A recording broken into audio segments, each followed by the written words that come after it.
Hello, नमस्ते, जय श्री कृष्णा, राधे राधे। दोस्तों, हम अभी तक क्या पढ़ चुके हैं? हमने शिक्षा को पढ़ लिया कि शिक्षा क्या है, और हमने मनोविज्ञान को समझ लिया कि मनोविज्ञान क्या है। अब हम शिक्षा मनोविज्ञान को एक साथ समझ।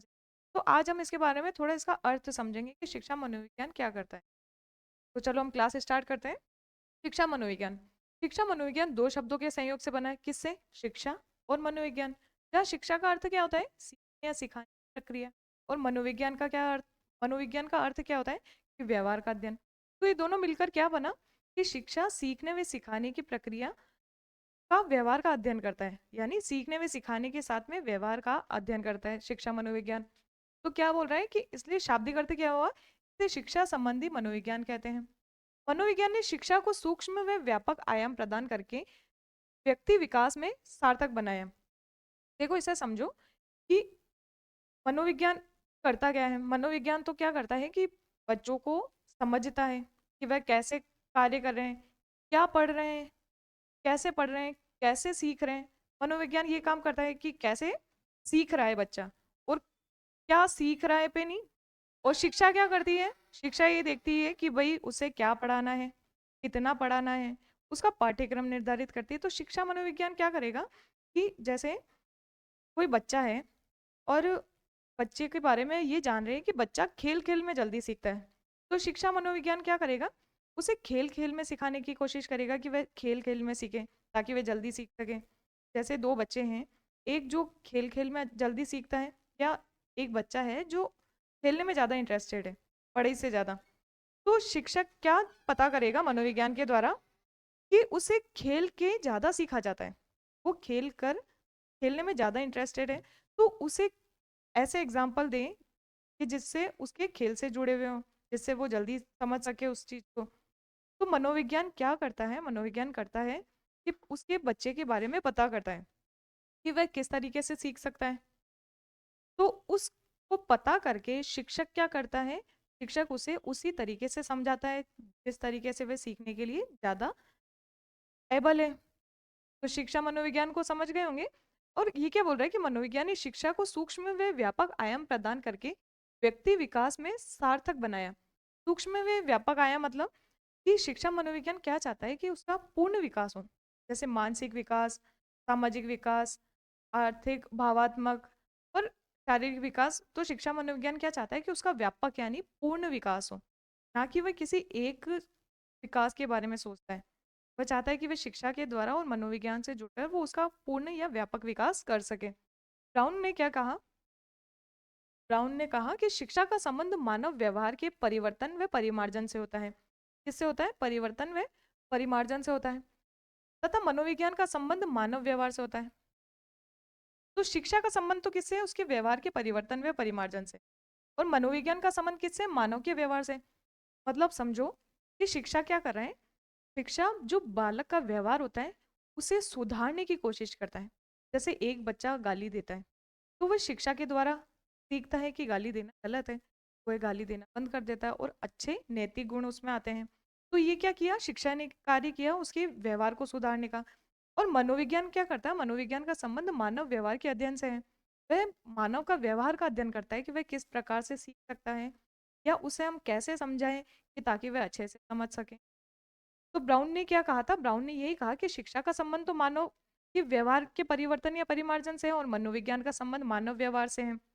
जैसे दो बच्चे हैं, एक जल्दी समझता है और जो दूसरा धीरे धीरे समझता है। तो मनोविज्ञान ने क्या समझा कि ये बच्चा तो जल्दी समझ रहा है या जल्दी पढ़ पा रहा है, और एक बच्चा जो धीरे धीरे समझ रहा है।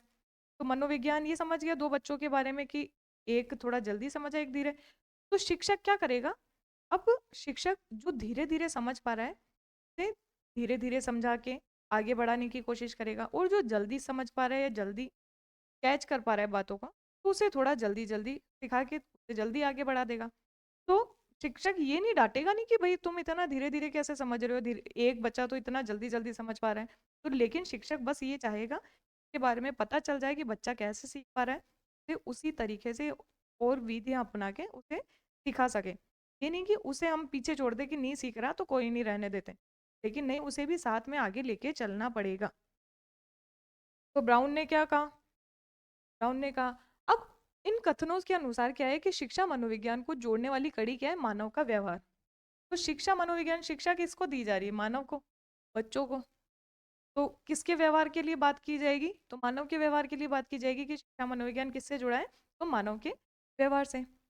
मानव व्यवहार को उन्नत बनाने की दृष्टि से जब व्यवहार किया जाता है तो अध्ययन की इस शाखा को क्या कहेंगे, शिक्षा मनोविज्ञान। क्या बोल रहा है कि मानव का जो व्यवहार है उसे उन्नत बनाने की दृष्टि से, मतलब शिक्षा मनोविज्ञान का लक्ष्य क्या है कि व्यवहार को बेहतरीन कर सके। जैसे बच्चा एक झूठ बोलता है तो शिक्षक उसे अच्छी चीज सिखाएगा कि झूठ गलत बात है, तो धीरे धीरे वह झूठ बोलना बंद कर देगा। तो उसके व्यवहार को बेहतरीन बनाना चाहता है शिक्षा मनोविज्ञान। अब मनोविज्ञान की उत्पत्ति क्या है, देखो मनोविज्ञान की उत्पत्ति 16वीं शताब्दी में हुई थी।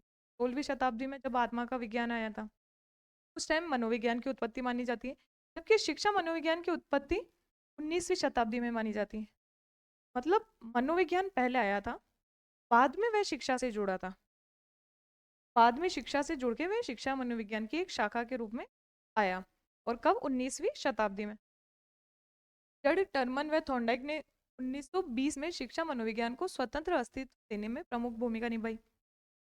तो ऐसे वैज्ञानिक हैं जिन्होंने 1920 में शिक्षा मनोविज्ञान को स्वतंत्र, मतलब शिक्षा मनोविज्ञान को एक स्वतंत्र दर्जा देने में काफी भूमिका निभाई है। जैसे थॉर्नडाइक ने सीखने के नियम दिए थे, टर्मन ने आईक्यू के आईक्यू को समझना चाहा। इसी प्रकार इन वैज्ञानिकों ने ऐसे कुछ नियम दिए, सिद्धांत दिए जिनके द्वारा ये शिक्षा मनोविज्ञान को एक अलग दर्जा देने में सफल रहे। थॉर्नडाइक को अपने इन्हीं प्रयासों के कारण प्रथम शैक्षिक मनोवैज्ञानिक कहा जाता है।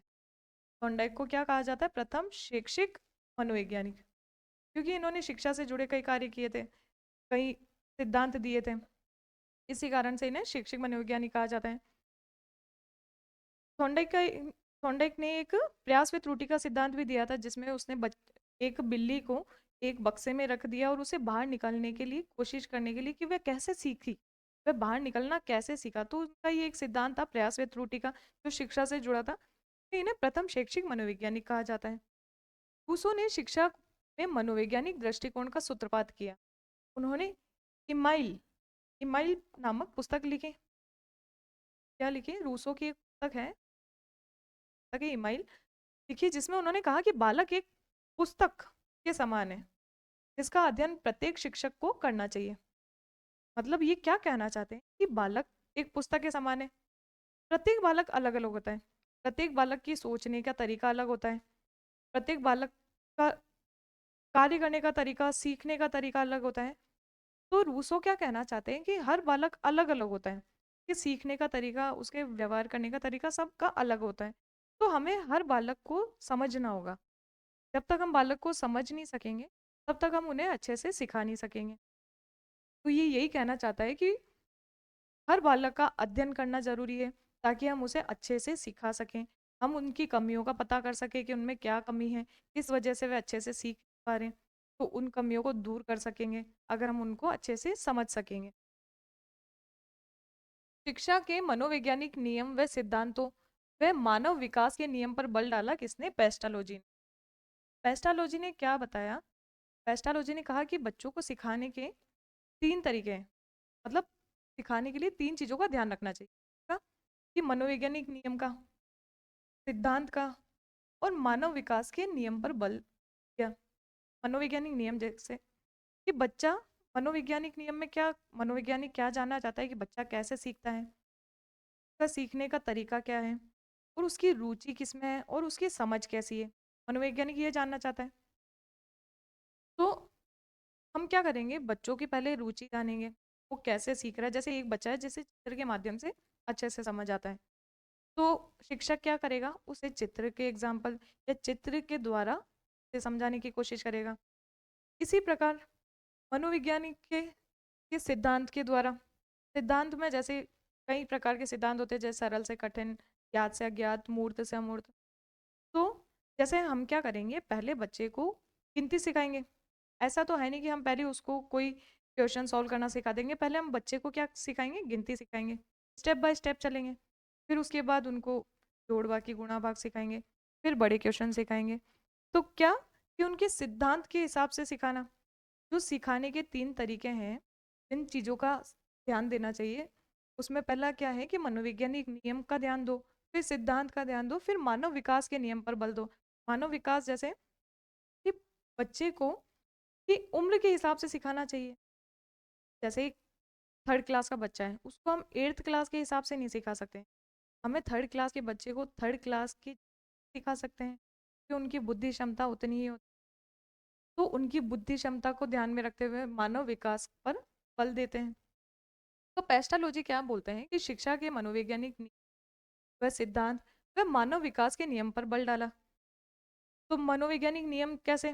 जैसे कि बच्चा कैसे सीखता है, हमने ये चीज़ पता कर ली कि बच्चा बच्चा सीखता है खेल के द्वारा ज़्यादा सीखता है, तो उसको हमने खेल के नियम दिए, खेल के एग्जाम्पल दे के सिखाया। फिर सिद्धांत सिद्धांत कैसे कार्य कर रहा है, तो सिद्धांत जैसे हम बच्चे को स्टेप बाय स्टेप कैसे सिखाएंगे, सरल से कठिन, मूर्त से अमूर्त। पहले हम उन्हें सामने जो चीज़ें हैं वो दिखाएंगे कि इसे क्या बोलते हैं। एप्पल दिखाया, एप्पल दिखा के क्या बोला, इसे क्या कहते हैं, एप्पल कहते हैं। ये फ्रूट है, इसे कहते हैं बनाना। तो पहले उन्हें दिखाया, बाद में जब तक वो चीज़ देखेंगे नहीं, तब तक वो अपने दिमाग की कल्पना नहीं बना पाएंगे या उसका चित्र नहीं बना पाएंगे, प्रतिबिंब नहीं बना पाएंगे। तो पहले उनको दिखाएंगे, फिर उसका प्रतिबिंब बना पाएंगे, तब उसके बारे में हम केवल बोलेंगे, तभी वो समझ जाएंगे कि किसकी बात चल रही है। और विकास पर कैसे बल दिया, तो विकास कैसे, तो स्टेप बाय स्टेप उनकी बुद्धि क्षमता के हिसाब से उनको पढ़ाएंगे, बुद्धि क्षमता के हिसाब से उनको सिखाएंगे। तो ये बात किस पेस्टालोजी ने पर जोर दी, पेस्टालोजी ने इन चीज़ों पे जोर। अब हम नेक्स्ट क्लास में क्या पढ़ेंगे, हम नेक्स्ट क्लास में शिक्षा मनोविज्ञान की परिभाषाएं देखेंगे।